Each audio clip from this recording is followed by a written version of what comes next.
Alright, you did it. You got to 110, and you want to know where to go from here. So this is going to be a quick video, or not a quick video, but it's going to be a basic video about what things you can do at 110 and what you should be doing at 110 and where I feel like the priority lays. So first thing you want to do is you want to check your map and see if there are any immediate upgrades for your gear. So, and I apologize for the wind in the background, guys. It's really windy today and I don't really know what's going on, but it is kind of nice. So I'm going for an 820 ring here. Now, both of my rings are better on this character, but you have a chance to get Warforged or even Titan Forged, which can go up to an 850 item level. So I was like, you know what, I might as well go for it. It's a really easy quest. You kill some of these Valkyrs and you destroy their turrets, and that's pretty much all you got to do. It's a really simple, easy quest. I definitely recommend doing world quests as well because you get rep for the factions that you do them in. So it is kind of a grind, but I do like what they're doing. These are kind of like the new dailies. If you guys played back in Burning Crusade and stuff like that, you guys remember those dailies? It's kind of a lot like those. It's not like the newer dailies. It's a lot like those where like you're grinding rep and you're doing all that stuff. I understand that's a rep grind's always kind of a thing in every expansion to some degree or another, but this feels a lot like the BC one, except that it's better because you don't get the same stuff every single day. Granted, you're going to get repeat quests, but they're not the same every single day. If you guys remember grinding Nether Ray experience and trying to get your Nether Drakes, I totally forgot the name of that for a second, but the Nether Drakes, you know, the Shatari Skyguard or whatever their name was. So you have to do the same quest day in, day out and stuff like that. So it's not like that. Now, here's something that I'm figuring out as I go on. My Hunter is an item level 840. My Demon Hunter is an item level 822. My Hunter will see world quests that my Demon Hunter does not see, and I think it's item level based.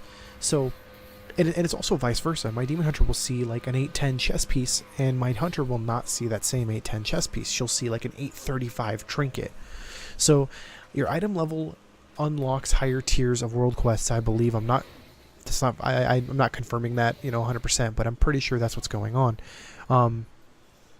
These are definitely worth it, though. Like I said, you can get gear. You have the chance to get them Titan Forged, and they're really relatively easy. The ones that require quests and stuff or help is probably the ones that are blue, or they have the elite dragon around them. But even some of the blue ones are soloable depending on your class. If you have a companion class like warlocks and hunters and stuff like that, you could probably be okay with that, with sending your dude in to tank it for you. But world quests are a great way to not only get rep, but also a great way to get your gear up a little bit. And while you're doing these world quests, especially if you're a DPS, sit in the normal dungeon queue until you get to 810 and then jump straight into heroics. So the 810, getting to 810 is kind of a little grind, guys, because it requires a little bit of luck. It requires you not only to get 810 item level, but it also requires you to get Warforged items in the normal itself to some degree. So that's going to be it for World Quest. We're going to jump to the next one that I think is important, and at the end we'll talk about which one I think is most important. So this next one I'm going to be talking about is Suramar. Suramar is probably the most important thing for you to do at 110. This is probably this is going to be like number one. Like I said, the videos are in no particular order for like 1 through 3. But to me, this is the most important one. Suramar rep is so important. Nightfall and rep, the rewards are nice. Multiple rewards are to your class hall set and stuff like that, which is very good when you're starting to gear out. And the rewards here, you get a ton of artifact power here, which is just humongous. And like I said, the gear itself is really good. So I'm going to put a map at the end of this to kind of show you guys where some of the teleport areas are and stuff like that. It's a map that I found on Reddit. This is not my map. I'm not taking credit for it.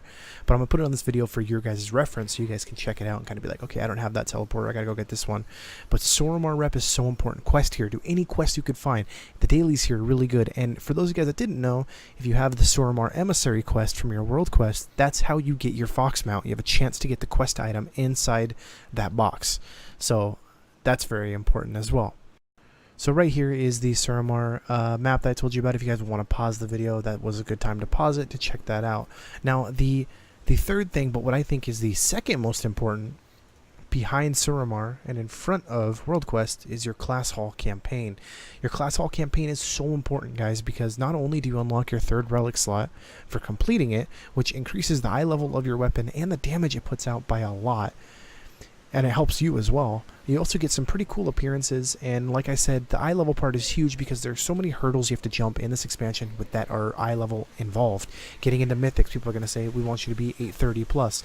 I think that's kind of excessive. I think 825 is kind of where you want to be for mythics. 820s can do it, but 825 I think is the fair eye level to ask people to be at, because that's the heroic eye level.